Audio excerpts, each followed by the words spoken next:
അപ്പോൾ അമ്മ സംഘടനയിൽ സതീഷ് സത്യനും അംഗമാവുകയാണ്.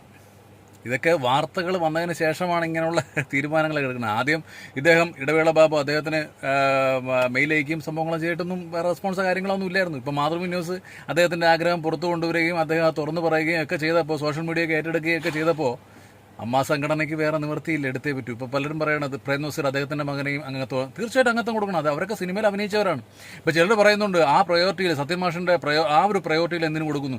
അങ്ങനെയല്ല, ഇദ്ദേഹം 4 സിനിമകളിൽ അഭിനയിച്ച ആളാണ്, നായകനായിട്ട് അഭിനയിച്ച ആളാണ്. നിങ്ങൾ ഗൂഗിളിൽ സെർച്ച് ചെയ്താൽ അറിയാം സതീഷ് സത്യൻ. അപ്പോൾ അദ്ദേഹം അഭിനയിച്ച ആളാണ്. ഇപ്പോഴും അഭിനയിക്കാൻ താല്പര്യമുണ്ട് എന്ന് അദ്ദേഹം പറഞ്ഞിട്ടുമുണ്ട്.